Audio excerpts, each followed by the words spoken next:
A lot of people think of resistance in Lebanon as beginning with Hezbollah, but your work shows that it goes back much earlier. Resistance in Lebanon has to be understood as part of a broader anti-colonial world movement in general.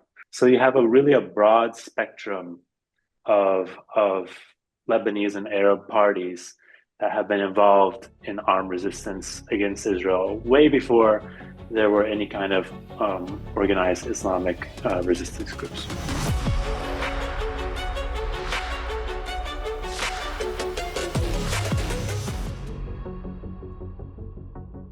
Hello, everyone. I'm Rania Khalek, and this is Dispatches. As Israel once again wages war on Lebanon, there's a familiar narrative being pushed that Hezbollah is the sole driver of conflict in the south. But that story erases a much longer and more complicated history. Long before Hezbollah existed, southern Lebanon was already a front line of anti-colonial struggle, shaped by Palestinian fighters, Lebanese leftists, and deeply marginalized communities resisting both Israeli aggression and internal neglect. So, how did that history evolve into what we see today? And what does it tell us about why resistance in Lebanon exists and why it hasn't been defeated? Joining me to discuss is Nate George, lecturer in the politics of the Middle East at SOAS, who's produced a great deal of scholarship on the history of secular and leftist resistance in Lebanon and the counter-revolution to it. But before we jump in, this is just part of this episode. The full interview is available to Breakthrough News members only. You can become a member at patreon.com/breakthrough news. And as always, don't forget to like, subscribe, and share this episode. Your support helps us break through the algorithm. Nate, welcome to Dispatches on Breakthrough News. Thank you very much for having me, Ronnie. It's a pleasure to be here. Well, there's so much I want to talk to you about. You've done so much scholarship on really, really interesting topics related to the Lebanese Civil War and especially the role of the left. I think it's some of the only scholarship that I've seen that delves as deep as it does. And as a leftist myself, it's like it really tickles my brain to get to kind of see the different tendencies that existed during that war. And they were all there. The role of the Lebanese left, the role of the Palestinians, and resistance. And we're going to be talking a lot about that kind of like pre-Hezbollah, just to sort of situate for our audience the fact that there has always been resistance to Israel in Lebanon, particularly in southern Lebanon, because Israel has always had ambitions for southern Lebanon. And I think, my audience at this point, if they've been watching my show, as they should be, Yes, they should. recognizes we've done a lot of episodes on Israel's longstanding ambitions, the longstanding ambitions of Zionism to have the south of Lebanon up to the Litani be a part of their greater Israel project. So I want to talk about the response to that. And so I think a good place to start would be, a lot of people think of resistance in Lebanon as beginning with Hezbollah, because that's our lifetimes at least has been the dominating resistance group in this country. But your work shows that it goes back much earlier. So I want you to maybe walk us through what resistance in South Lebanon actually looked like in the 60s and 70s and who was leading it at that time. Thanks. It's an excellent question. And yeah, it has to be understood as resistance in Lebanon has to be understood as part of a broader anti-colonial world movement in general. And resistance began with the beginning of the fall of the Ottoman Empire and the imposition of the French mandate over Syria and Lebanon already in 1920 and in the early 20s. So you have a huge amount of the population that was opposed to the idea of a separate Lebanese entity to begin with. And there was a famous one of the biggest anti-colonial revolts in that time period was the 1925 Great Syrian Revolt, which activated people in the Bekaa Valley and South Lebanon as well to rebel against the French colonial authorities. Again, 1936, there was the Palestinian Great Revolt that many Southern Lebanese also took part in or supported as well and watched very closely. As that in the Nakba, there was obviously the Arab Rescue Army or Jaish al-Inqadh that also took up camp and was made up of Lebanese and Syrians and people from all over the region that became based in southern Lebanon as well, the highlands over the Palestinian Galilee. And that these were all resistance movements that were not didn't have a sectarian character, that had a largely Arab national secular anti-colonial mobilization that developed, especially in the 1950s and the 1960s, with the rise of Gamal Abdel Nasser's Pan-Arabism and the Ba'ath projects in Syria and Iraq and elsewhere. And Lebanon as well had its own branches of the Ba'ath Party. And so you had a huge amount of Arab nationalist resistance that was going on. And then by the late 1960s, you have another wave of the new left movements. The Lebanese Communist Party is the oldest party founded in Lebanon, founded in the 20s. And the Syrian Social Nationalist Party, on the other hand, was just neither Arab leftist, neither Arab nationalist, nor explicitly was not not Marxist socialist, and has had many interesting ideological developments and turning points in its life. Was also sent fighters in Palestine in the Nakba, for instance. So you have a broad spectrum of Lebanese and Arab parties that have been involved in armed resistance against Israel way before there were any kind of organized Islamic resistance groups. No, it's super interesting. And you mentioned like a plethora of different groups. And even inside those groups, there's like different tendencies that we don't necessarily have to get into. But I want to ask you specifically about the role of South Lebanon here, because, as you've kind of described it, South Lebanon became this kind of front line. So why is that? And specifically, it's referred to as Jabal Amal, like that this part of South Lebanon that becomes this like central site of struggle. What's going on in Lebanon as a country, as it's formed, where the South becomes this sort of not just front line of resistance, but also this sort of place where the Palestinians and Lebanese of like the sort of peasant and working classes come together in that kind of anti-colonial struggle you're talking about? Yeah, it's a fascinating question. I mean, the structure of where Jabal Amal fits into the political geography of the Ottoman Empire and then the colonial mandate regimes that were imposed really, set the tone. So, I mean, this is a marginal rural area, far from central state authority, both in the Ottoman period, the Mutasarrifiyya, that is the semi-autonomous region of Mount Lebanon that preceded the Lebanese state, and it was far from the state centered on Beirut. So these were, and the second major factor, and this is a demographic factor, the makeup of this region is overwhelmingly, the majority is Shiite Muslim, was not given, this community was not really given the power by the French colonial authorities, and that set up the sectarian regime of political representation. They prioritized making alliances with the Maronite Christian and Sunni Muslim urban elites and Mount Lebanese elites. So overall, Jabal Amal was a periphery, politically, economically, and socially, of the new Lebanese state. And what also made it, what's particularly unique about Jabal Amal is then it used to be basically the northern half of the Galilee, and the southern, you had the southern Galilee of what became Mandate Palestine. So once there was no border, obviously, between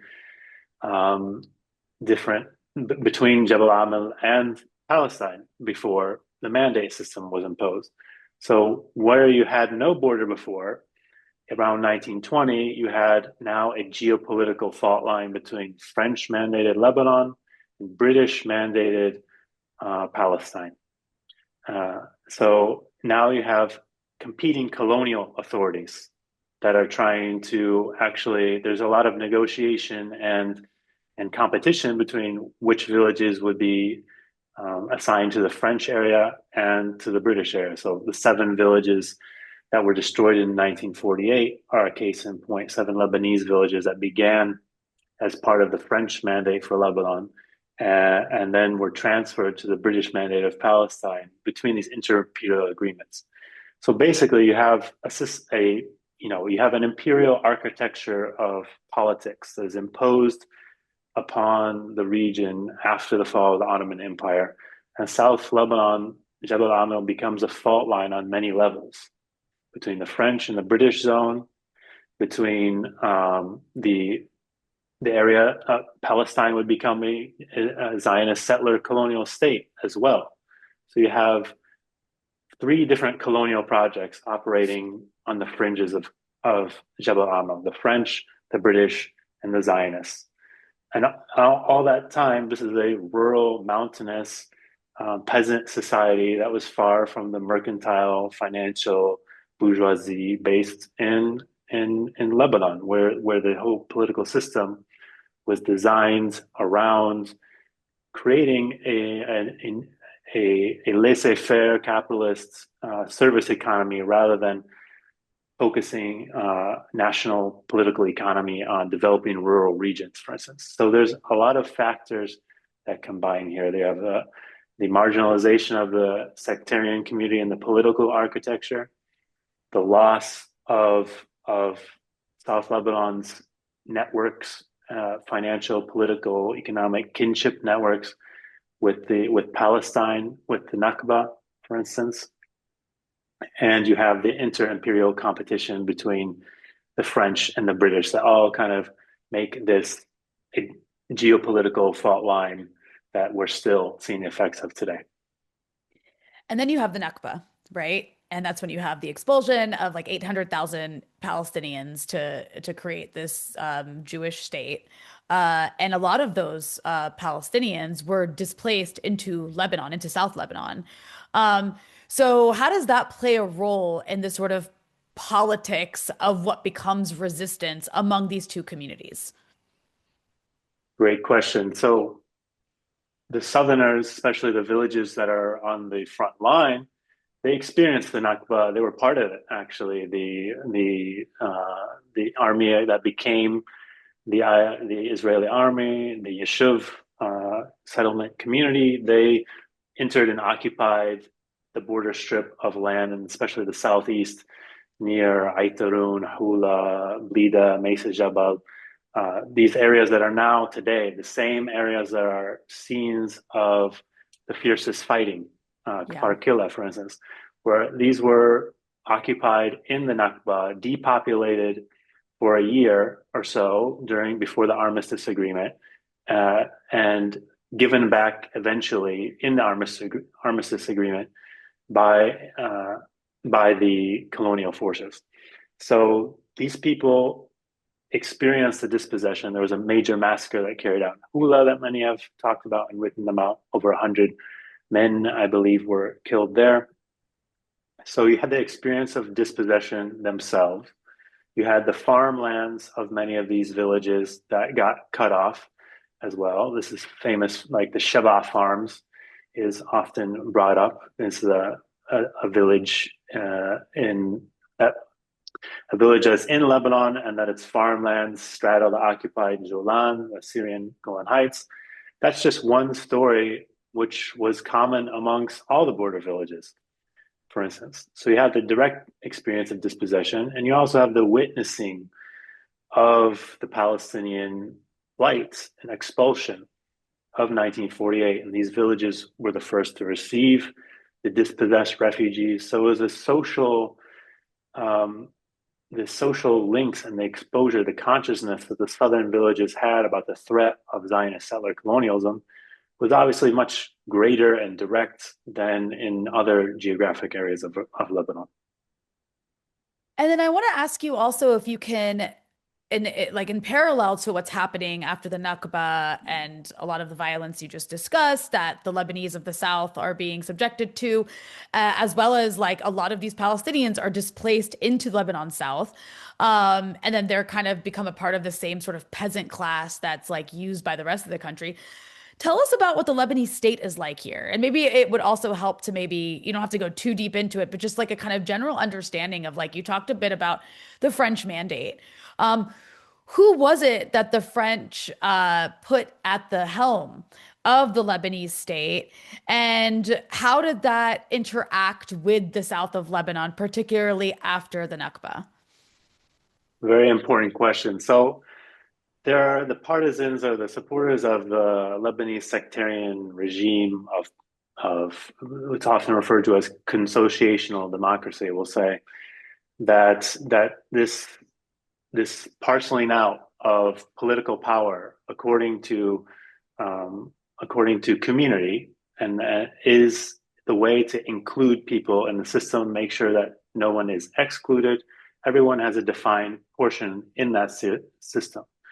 Now, at first, this was tied to a logic of demography that there were colonial censuses carried out in the French Mandate and none since the French Mandate that showed that that the largest single group of largest sectarian community was Maronite Christians, and on that basis, that they should be given the paramount positions of political power, basically.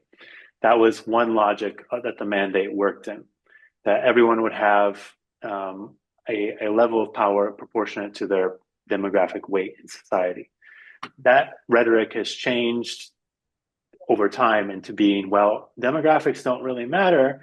What's matter is that we include, that there's a sectarian balance, that everybody's included. Now, that's very convenient for the partisans of the system because what that view doesn't really accommodate for is that the sectarian system is a hierarchical system of power. It's not that everybody is included equally. It's that certain communities are given certain offices and shares of political power that are greater than others. So the French mandatory authorities had the most vocal allies in sections of the elite sections of the Maronite Christian community, many of which saw them as a protector. There's hundreds of years of relations between especially the Maronite Church and French Catholicism and French political authorities. Now that's a narrative that's there. It doesn't. It was mobilized in the early colonial period to show that we have a protector, basically. So we have people who looked upon the colonial powers with favor and thought that they would be, that were favored by them and were given more power. So you have the Maronite Christians were given the particular offices of the presidency, the commander of the army, every different section of the army as well, the Navy, the Air Force, also have Maronite commanders in the First Republic system. You have when they made a central bank, the head of the central bank had to be Maronite by custom. All of these things are by custom, by the way, before This is the all still Ta'if true, by the Agreement. way. This is all still true, by the way. Yeah, it's Yeah. mostly there were some modifications between the Ta'if Agreement after the Civil War. So we have, like, for instance, there was a mandatory 6-5 Christian majority in parliament before the Ta'if Agreement. So you had, Okay. no matter what, a Christian majority in the parliament. After Ta'if of 1990, it became 50-50. So the ratios changed. But there's a correlation here between who can hold political power and who can't. So if and this is one thing that leads to repeated civil war in Lebanon in 1958, just over like 10 years after independence, like 13 years or so after independence, you have the first Lebanese civil war, which ends in an American military intervention of 15,000 Marines armed with nuclear weapons off the shore, for instance, to put down the first major challenge to the Lebanese state, which was called a revolution by those that took part in it, and was solved again with considerable imperial intervention. And by 1975, you have 1975, you have a huge explosion of the biggest Lebanese civil war. I mean, so here in the system, you have the paramount positions of political power that were assigned and fixed to one community that Mhm.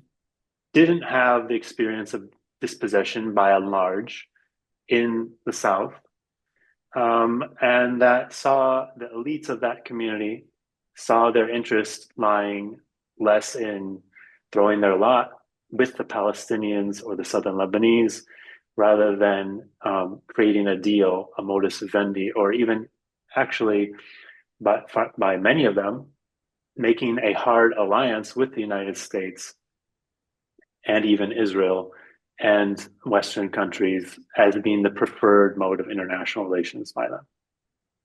And I want to get into that, but first I kind of want to delve into the I want to actually zoom out a bit because there's a struggle that takes place in southern Lebanon specifically, but in Lebanon generally, I guess you could say, 'cause that has to do with Palestinian liberation on the one hand, from like the Palestinian groups that have now formed or come and taken refuge in Lebanon after they've been kicked out of Jordan. Um, and then also you have local Lebanese groups that have a leftist tendency, different leftist tendencies that are working together along with the Palestinians, but they of course want to drastically transform the local Lebanese politics into their favor. But one thing they share in common is this anti-colonial struggle that has based in third worldism that has to do with a lot of what's happening around the world as well. This is a part of the sort of global anti-colonial struggle. And this is leading into the Lebanese civil war, which, I think that I've seen, you framed that war as in many ways a war on the Arab left. And I think that's an interesting way to look at it because a lot of people, if they have read about the Lebanese Civil War or, have learned about it even a little bit, it's really just framed as this like it was a sectarian civil war, but it had different eras to it. But it's kind of just left at that. It was just like Christians and Muslims killing each other. And Palestinians are somewhere in the mix, right? That's kind of like the generic default of how to understand the Lebanese Civil War. But there's a lot more to it than that. And there are so many people involved. But maybe if we're going to talk about that, let's start with what's going on with the Palestinians and the Lebanese left around this period of time, and what is their role in this war or this war on them? Yeah, that's a great question. And growing up as as an Arab American, as a Lebanese Arab American myself, I heard this is a story that I heard that this is Christians versus Muslims in Lebanon. And that wasn't really convincing to me as the more I dug deeper. And this is kind of what motivated me to study it. And especially after seeing the 2006 war, for instance, and the resistance, the role of Israel that played this massive intervention and this very strong resistance. So, yeah, this is a lot of why I got into this and wanting to challenge these narratives. So in the 1950s and 60s, with the rise of pan-Arabism, there's anti-colonialism is widespread. There's huge support for Palestine after the Nakba. There's different ways to understand what the response should be. There were Arab nationalists that emphasized Arab unity, and there were different kinds of Arab nationalists that had disagreements on which is the path to Arab unity first, and then liberate Palestine, or liberate Palestine being the path to Arab unity, for instance. That was a key debate. You also had competition between Arab socialists and communists versus Arab nationalists. You had huge, this was very violent in Iraq, for instance, where the Ba'ath Party in 1963, Arab Nationalist Party, and that particular branch, very anti-communist, took over with an anti-communist massacre that was more than likely than not aided by the U.S. and the CIA providing lists of people that they knew were members of the Iraqi Communist Party, and for targeting them because the Iraqi Communist Party was the biggest party at the time. So in the 1950s and early 60s, you have a big fight between between communists and Arab nationalists. What's interesting is that in the late 1960s, with the emergence of the Palestinian Revolution and the armed struggle uh, that came to be launched by the groups that would form the PLO, is that this action, this stepping forward into action of organizing the Popular Liberation Army for a people's war in Palestine became a focal point where everybody of various tendencies from the Arab nationalists and the Marxist left, and these are all divided. There's a pro-Soviet Marxist left, and there's a new left that was, sought a different The line from the Maoists and the Soviets. Trotskyists and the Yeah, all all this the and this SSNP, which is an important party within Lebanon, for instance, as well. They had all been fighting amongst each other about what is the goal, basically, and these ideological battles. But with the emergence of the armed struggle in South Lebanon, they all converged on supporting the resistance as being a focal point of of of revolutionary action. So this is where they start to unite around the PLO, and the PLO allies with the Alliance of Lebanese Parties at the time, which eventually is known as the Lebanese National Movement, Al-Harka al-Wataniya. And they form a very tight alliance that in the early 70s and then through the Civil War, known as the Joint Forces, basically.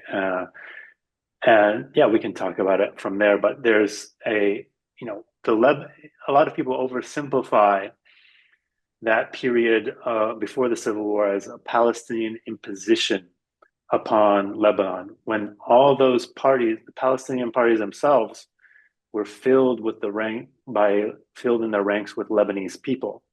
So even though they were called the Popular Front for the Liberation of Palestine or Fatah, the Palestinian National Liberation Movement, these parties were filled with Lebanese people, and in many cases, like the PFLP, founded in Lebanon in a Lebanese social, intellectual, and political milieu. So these are tightly interlinked struggles. It's interesting too. This is just like a kind of comment observation. I don't know, but like if you think about what time period we're talking about, we're in like the mid 70s now, right? And you're talking like almost 30 years since the Nakba. So you're talking about Palestinians in Lebanon who have essentially just grown up in Lebanon, like in some cases born and raised in Lebanon, and are essentially a part of that cultural milieu at this point. Even though Palestine and Lebanon weren't that different, they I guess had some distinctions. But all that's to say, like, it would make sense if you've got groups forming in Lebanon to be filled with ranks of Lebanese as well, in that sense, or the other way around, because they're basically like working, to similar goals on the same things and picking and choosing who fits their idea of what anti-colonialism is best. Um, okay, but then we're in the Civil War. And in the Civil War, you've got all of these groups and tendencies working together, but also kind of trying to police each other because, in war, people can be assholes too, even the guys who you think are the good guys. Um, and on top of that, you've also got the entrance of other characters and movements opposed to these groups that you're discussing. And here we're talking about, you've got the Syrians who have some crossover with these groups that we're talking about, but also end up working against them. You've got the Israelis who kind of start doing exactly what the Israelis have continued to do ever since then, which is like working with, particularly in Christian villages, on the border to kind of like recruit collaborators, because the Israelis really love to play on pitting different ethnicities and sects against each other. It's kind of what they excel at. Um, and then also there's an American hand in some of this as well. And then there's local Lebanese political forces that are working in tandem with the Americans and Israelis that still exist in Lebanon today. And I know that's a lot I just mentioned, but I just kind of want to lay the groundwork, and you can take that where you want. What does the Lebanese resistance look like in the, let's say, the first few years of the Civil War in Lebanon, so post 1975? Right. So I think the best way to think about all these huge panoply of actors, is by thinking about which forces were in favor of keeping the political system and the status quo as the way it is, and those that were aligned together to reform that, to not reform or to transform it, excuse me. And this really polarizes into what I argue are revolutionary and counter-revolutionary movements within society in Lebanon, Lebanese and Palestinian, and everyone that's there. That and that these visions were not exceptional visions in the world at the time. You have the revolutionaries define themselves as anti-colonial, as socialist, as communist, and aligned with the decolonizing movements of the third world, Soviet Union, and China. So you're talking about local, regional, and international alliances that are being espoused by both political camps in Lebanon. That the Lebanese left and the PLO saw themselves as part of the Arab world. They want to integrate Lebanon within it instead of maintain what they argue is an enforced separation between a Lebanese political regime that was happy to accept, for instance, Arab Gulf money and to provide financial services for it, but that at the same time the government maintained a position much like it's arguing for today, in that we're not a part of this, we're neutral, or we want to be neutral. The state's interest is not to get involved in a war for Palestine because we'll inevitably lose. There's a lot to lose here. So that's those are the two visions. And so you have local, regional, international vision for changing Lebanon and realigning it completely on the revolutionary left side. On the other hand, you had a counter-revolutionary right-wing mobilization that was also extremely broad, of tens of thousands of people that saw the entry of the Palestinian armed struggle into Lebanon, the mobilization of Lebanese for what they regarded as a foreign cause, Palestine. This angered the local Lebanese nationalists. They regarded it as an offense to see the Palestinian flag flying in Lebanon instead of the Lebanese, for instance. They saw the arming and training of the Palestinian and the left, which were clearly mobilizing primarily for confrontation with Israel, not for an internal confrontation. They saw that happen, and then they decided that that they needed to mobilize because the state itself couldn't be trusted to mobilize against the left and the PLO. So they had to take matters into their own hands. And you have a whole panoply of parties on that end of the spectrum with various ideas. You have the Phalange Party, or the Kataib Party, as they're now emphasized. They want to distance themselves from what they originally adopted as their name, the Phalange, as being related, as being now seen as having, a tainted reputation with fascism, because it's unpopular. But that's exactly what inspired Pierre Gemayel in the first place, his visit to actual European fascism.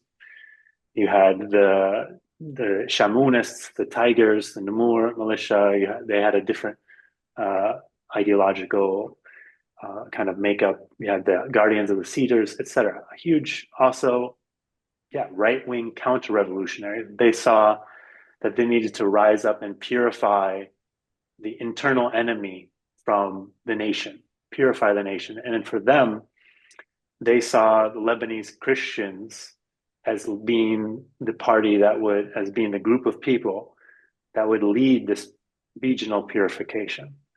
As the left saw the Palestinians as the revolutionary agent, the right saw a Christianity, an ideological Christianity, mobilized as part of the Western imperial world. And this is very explicit. Actually, if you go back and read what they say, it's not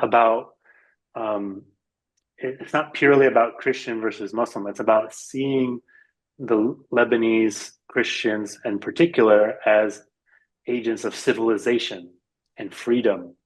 And their alliance was called the Front for Freedom and Man in Lebanon.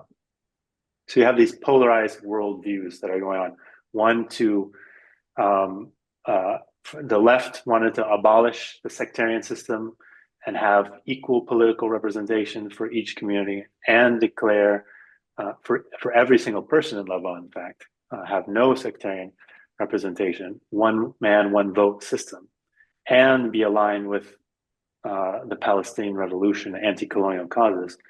And then you had the right wing, which wanted to actually solidify sectarian representation, actually, and potentially even break up the entire Middle East into sectarian statelets as well, where you'd have Christian Lebanon aligning with Jewish Israel and a Sunni state centered around the Hashemite kingdom of Jordan, for instance, an Alawite state. I mean, they literally talked about this. That sounds horrible, and it sounds very Zionist. Because that's like what the Israelis still would love to see. Uh, and then you've got Israel's invasion in 1978. That kicked off. I mean, we're now in the seventh invasion, if we're counting from 1978. And reading about that invasion is so interesting as you're witnessing another one now, because like you said, it's the same villages, same tactics. Like everything that was strategic in 1978 to take is still strategic in 2026 to take, which is why you see fierce battles taking place around the same places.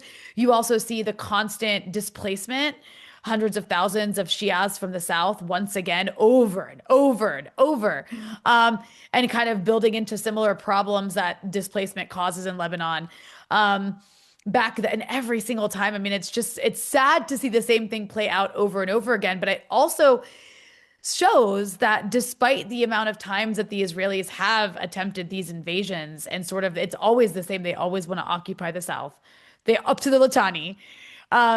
It's always the same ambition. It doesn't ever work. At least if it does for a period of time, it doesn't work forever. There's always fiercer and fiercer resistance to it. So how do you situate that 1978 invasion and everything that you're talking about? Great. Well, in that 1975 explosion that I told you, so there's the counter-revolutionaries and the revolutionaries that are fighting each other. In fact, in by 1976, it looks like the revolutionary coalition, the PLO and the LNM, are going to win. They have control of 80% of about 80% of the territory and population of Lebanon. And how does that get that? Obviously, that didn't come to pass. They actually also were able to push their political program for abolishing sectarianism in official national dialogue sessions that recommended taking the step of abolishing political sectarianism in Lebanon, a step that was rejected by the right wing. And then the situation was actually reversed, that the Israelis increasingly armed that right wing.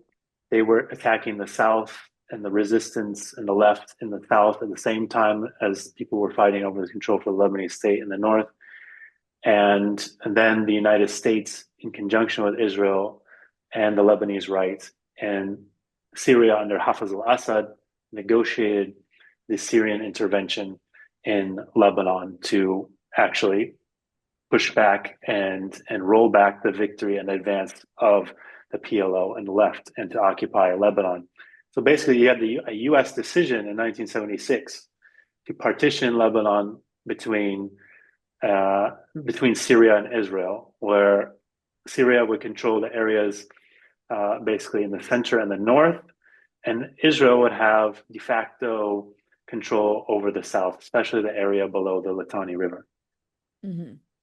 And this giant international, I mean, it's the conspiracy against the PLO and the national movement at the time. It's literally a diplomatic plot to prevent this regime change, this transformation to occur in Lebanon. And as one area that the left was still strong in and the resistance was that area south of the Litani River. And because they started to gather strength by 1978, again there, and they were started to defeat the local Lebanese rights that was operating already in conjunction with Israel. That's when Israel decided to invade in 1978 because they realized their local collaborators were unreliable and that they had to directly take over the job of controlling southern Lebanon. Oh my God, it's like you're talking about today. Sorry. Like when you say some of those phrases. Continue. It just kind of like gives me chills, but go ahead. So that's another thing there's a popular myth that the left and the resistance, the joint forces were not effective, or it's a constant losing story, or it's a history of the losers here. But it's in fact a response to the strength of the resistance and anti-colonial forces that Israel keeps having to enter again and again. First you have the Syrian intervention in 1976, supported by Israel. Then you have the Israeli direct intervention of 1978. And that's when the real Israeli occupation starts, of direct Israeli forces in the south, in forces, considerable forces begin in 1978. A lot of people begin that in 1982. But you have direct Israeli troops there. Then you have, even in my research, I found you have Israeli positions being built in Lebanon much earlier than that, actually, in 1970, just after the 1969 Cairo Agreement, which legitimized the Palestinian armed struggle in Lebanon. The Lebanese government knew, and the US government knew, that Israel was building military positions, outposts in Lebanon from the beginning of 1970, paving their own roads.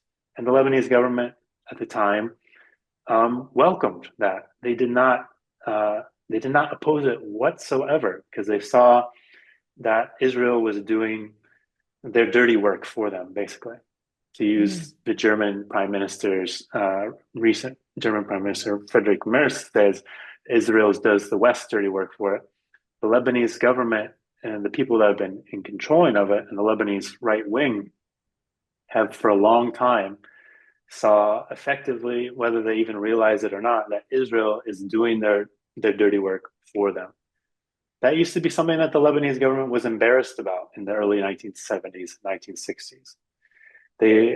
President Charles Helou was saying to the Americans, I can't be seen as Israel's policeman. This is a quote directly from the records of his talk, of his dealings with Lebanon. I cannot be seen as Israel's policeman, because that will be the end of our government, basically. Now you have this openly, more or less, proclaimed. Yeah. Okay, so 1978 is like the beginning of Israel's attempts to really like occupy for real, for real. They don't succeed, right? What takes place between that and 1982? And then we can kind of get to 1982 because that's a huge turning point.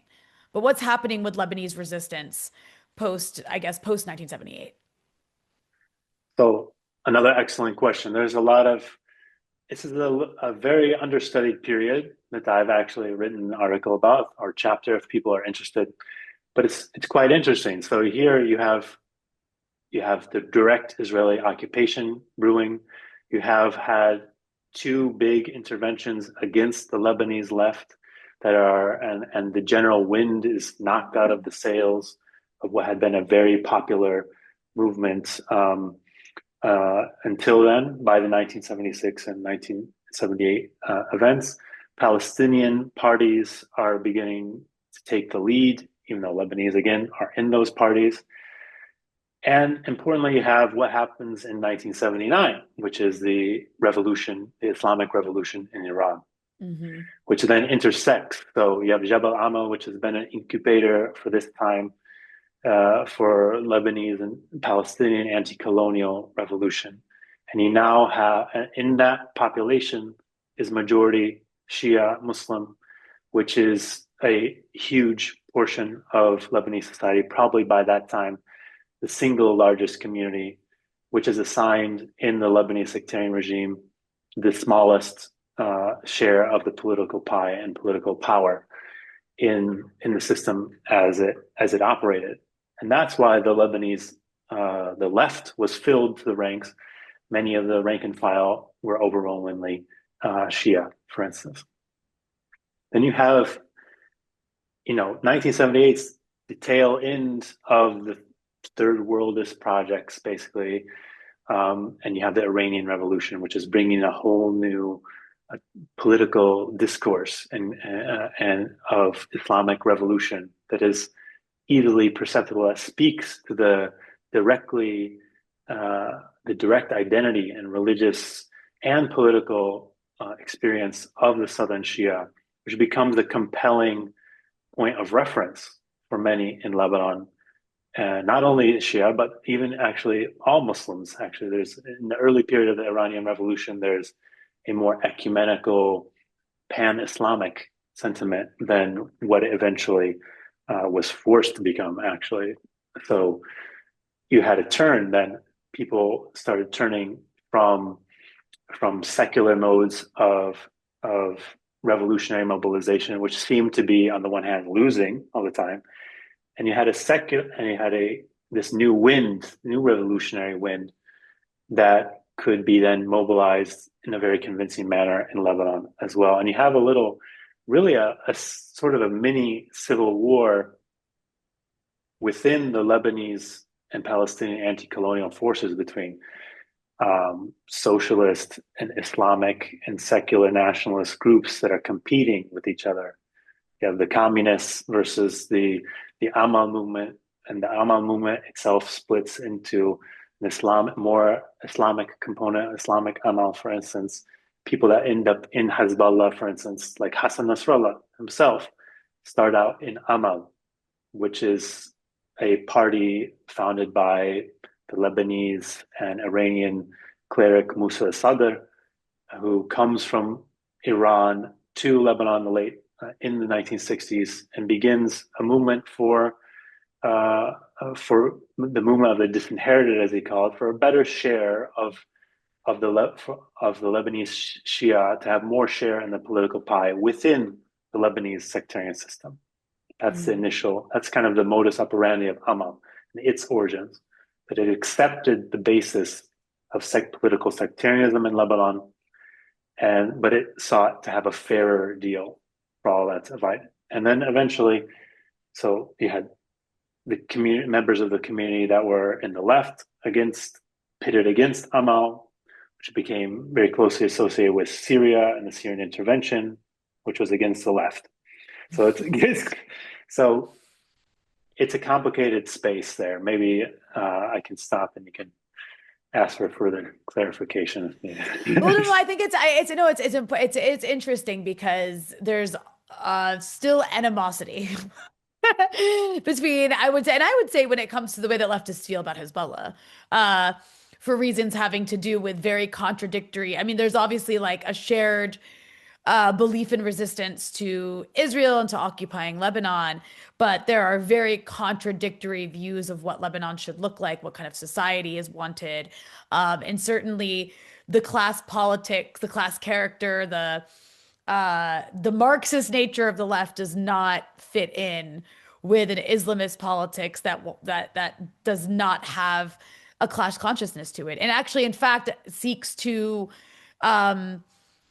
sort of like push down the class politics, or almost suppress it is a way to say it. Suppress it. And as you say, make it more about like, okay, this is about maintaining a status quo, a sectarian system, and just making sure that we have better representation as Shias, rather than let's get rid of the sectarian system and talk about a class-based society where like socialism rules. And that plays out in a violent fashion in some ways. And you explain some of those instances, but then there's also crossover against the Israelis at other times. So kind of an ongoing contradiction.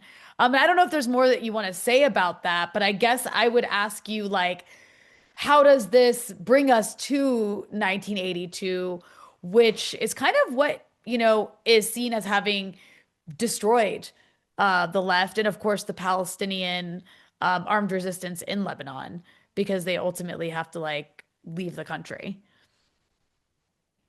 Well, ultimately, you have in the succession of the Lebanese Civil War, the first 2 years of it, 1976 Syrian intervention, 78 Israeli invasion.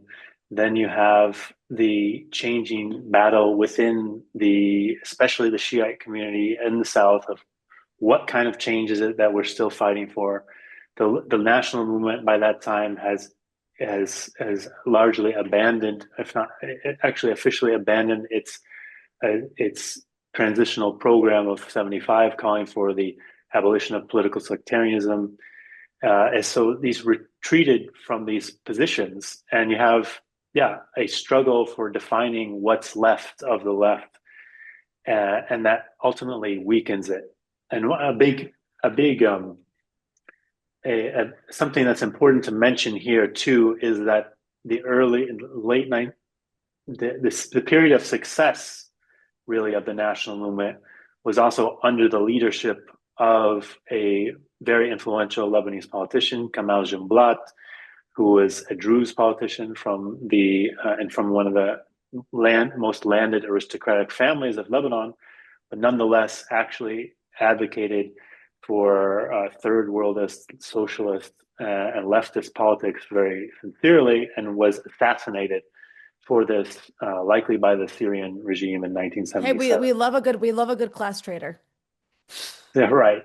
So with his assassination as well, when he was a figure that he had been a minister in the government for many times, as a pillar of the Lebanese system, as essentially its Druze representative, but a leftist, left-wing one at that. So he was kind of in the system and outside the system. After his death, you had no clear successor in leadership. And you had a fragmented political field when you had tens of Lebanese parties, tens of Palestinian parties on the left, and no one that could hold them together as a glue, basically, in the function that Jumblat had portrayed. So leadership is another interesting dimension of this struggle. He's first, the left is defeated by Syria eventually in 76. He's killed in 77. You have this fragmentation that's going on. And you have a real battle between especially Amal and the Lebanese left and the PLO that's going on in 1980, 81 on the eve of the Israeli invasion. So the Israelis are seeing this time as a very ripe period to strike. The Lebanese left has been broken, and what remains and who was in control and actually had a ceasefire with Israel in the year before the 82 invasion was the PLO. So if we think of the Civil War, the 1970s, the first part of the 1970s is about destroying the Lebanese left.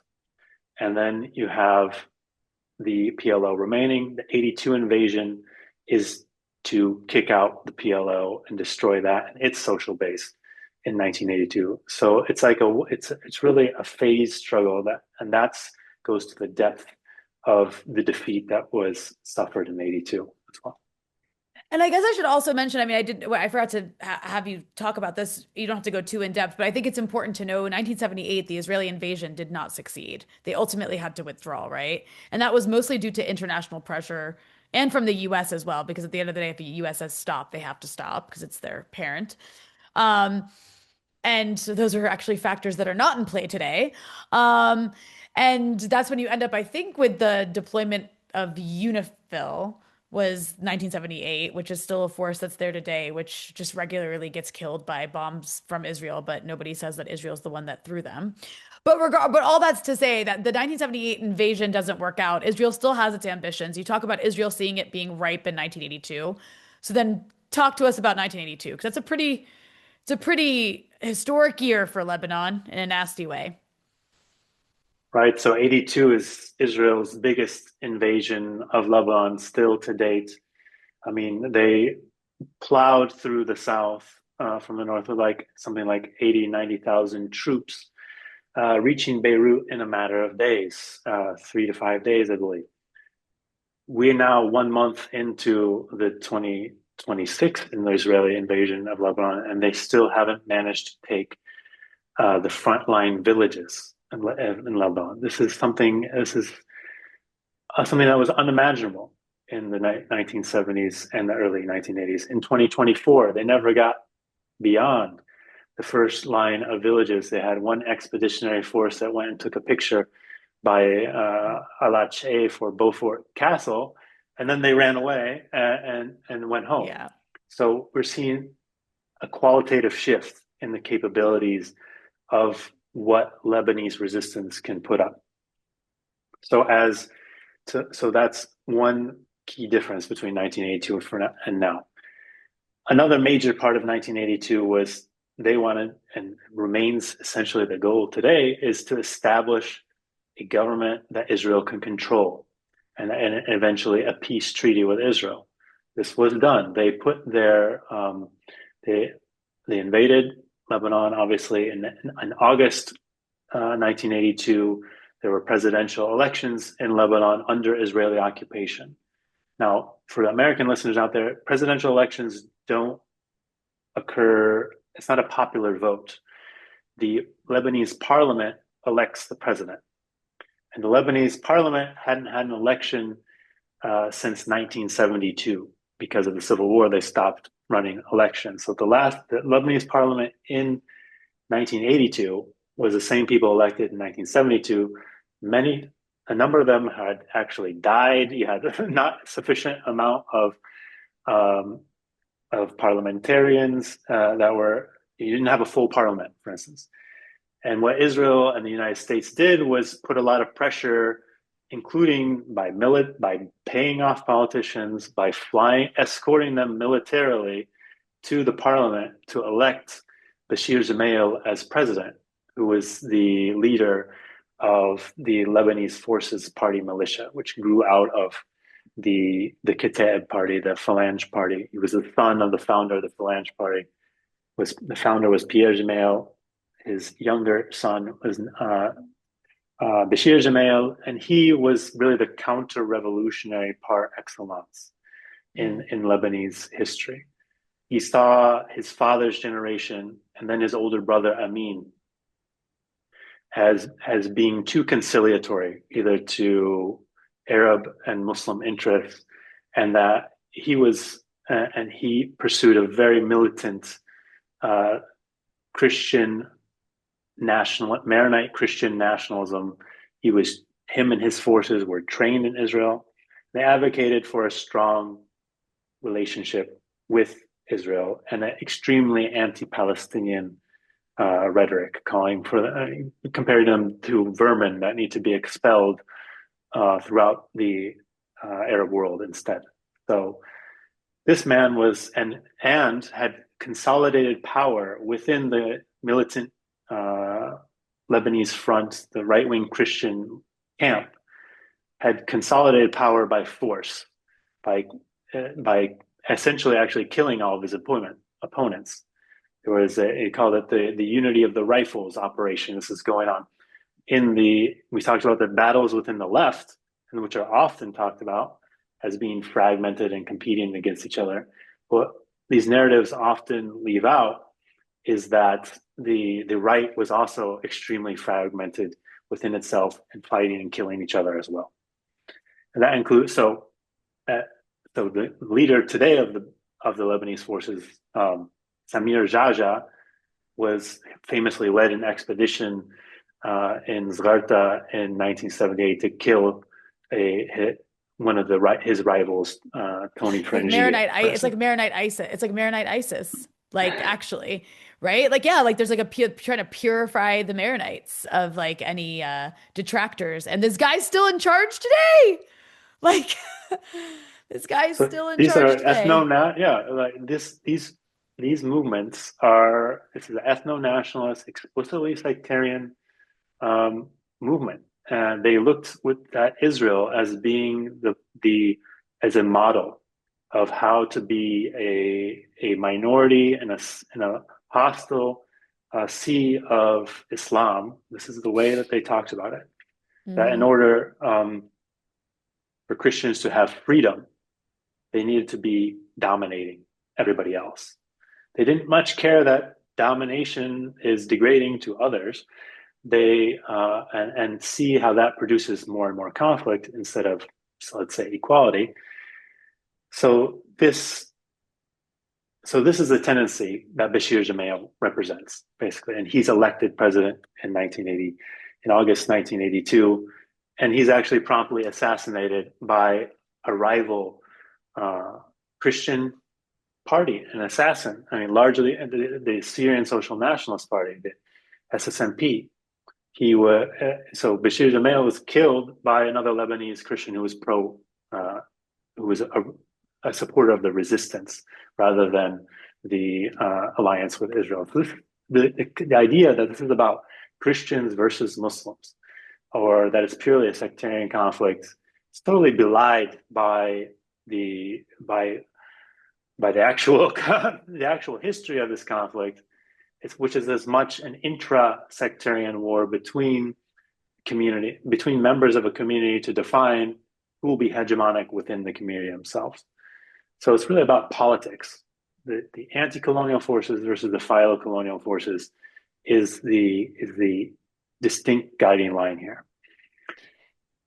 And of course, after that assassination, the Lebanese civil war takes an even nastier turn because they refer to it till this day as a retaliation. The Sabra and Shatila massacres that most people recognize as right-wing fascist Christian militias, of course, aligned with the people you were just talking about, going into these Palestinian refugee camps and massacring thousands of people under the cover of Israeli protection, is still till this day by the Lebanese forces and Kataib sort of cadre referred to as an appropriate punishment for the assassination of Bashir Gemayel. But like you said, he was assassinated by a Lebanese Christian of a rival party. So it's like any excuse, I guess, to just massacre Palestinians. But then after this, of course, this happens also after. Just Go ahead, go ahead. on that, Yeah. I wanna mention something there because the Sabra Shatila massacre is justly world known across the world as a horrendous massacre of where even the unborn fetuses of women were torn out of the bodies by by not Israel, by the way. The Israelis were lighting up the area with flares over a period of 3 or 4 days. They secured the perimeter of these camps so that their Lebanese allies, the Lebanese Forces Party, the people who are in the what was called the Free Lebanese Army in the south, which people they later adopted the name South Lebanese Army, but they called Right. themselves the Army of Free Lebanon for a number of years in this period, which were the allies of Israel in the south. They entered the Sabra, the Shatila, the Sabra and Shatila camps and shantytown neighborhood, and just killed everyone in sight after the PLO had evacuated. So the Americans, by the way, had made verbal guarantees, that Palestinians would be protected if the PLO exited. They told them this. This was the agreement. Obviously, that was not the case. Their word wasn't worth anything on paper. So they killed somewhere around 3,000 people, we think, in this massacre. And it was done by Lebanese in cahoots and coordination with Israel. And it was condemned, I might add, as an act of genocide by the UN General Assembly, something that's not talked about enough because this was a targeted, intentional elimination of this group. So it's a very accurate description. And it was not the first elimination of a Palestinian refugee camp in Lebanon either, which is something that can be easily forgotten. In 1976, one of the main battles or one of the main focal points that determined the defeat of the left and the PLO in the 1976 round was the battle over Tel Azata refugee camp, which also ended with a massacre, a brutal siege for months of that refugee camp that ended in a total elimination of the camp itself. It just doesn't exist. There's still today, the neighborhoods of Sabra and Shatila still exist, and the refugee camp still exists.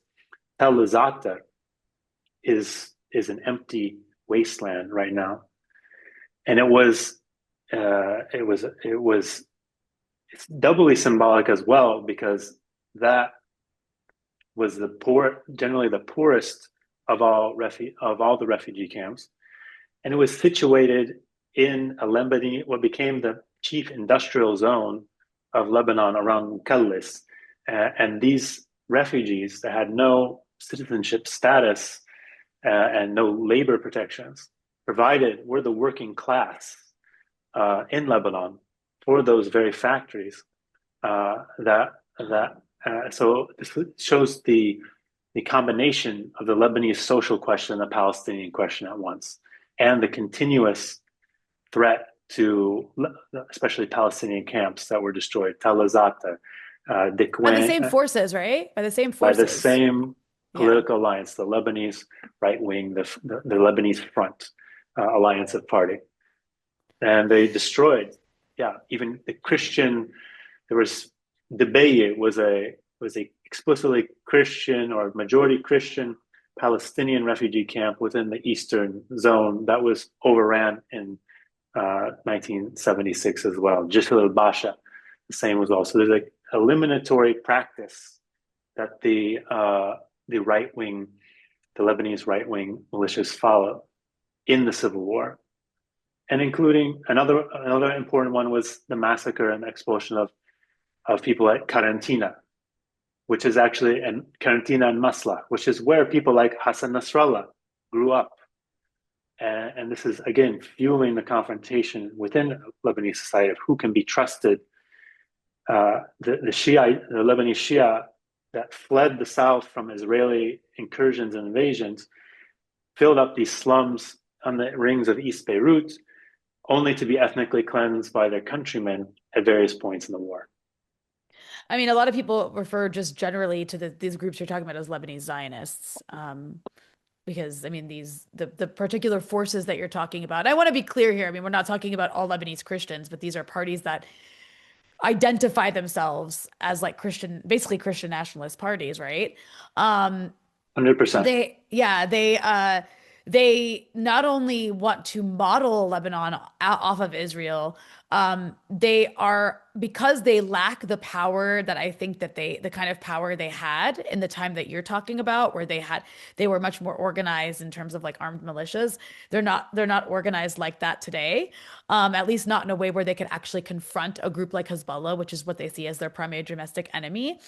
These groups are currently applauding Israel's destruction of Lebanon because they see it as Israel essentially eliminating their domestic opponent for them, which is, Israel doing your dirty work.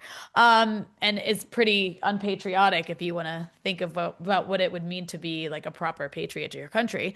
But all that's to say, 1982 becomes the kind of death of the left. It's seen as the death of the left. In this part of the world. And that coincides with so many other things, right? You brought up the Iranian Revolution, which, gives rise to kind of Islamist politics, Shia Islamist politics in the South as well. And there's a lot of ties between Iran and the Shias of the South with the ML movement, and then what later becomes like the rise of Hezbollah. And at the same time, you have the decline of the Soviet Union. At this point, China has changed in the way it, acts internationally. At least it was much more of an internationalist revolutionary communist country before, and then it has its own shifts for its own reasons. But all that's to say, there's no more patron or sort of ideological like leader globally for the left anymore. So it kind of, I think, like these changing politics inside a country as small as Lebanon reflect, I think, what you kind of see around the globe in many ways. And I guess I want to ask you like where it goes from there, because then you do have the rise of Hezbollah. If you enjoyed this episode and want to hear the rest, you can access it by becoming a Breakthrough News member at patreon.com/breakthrough news.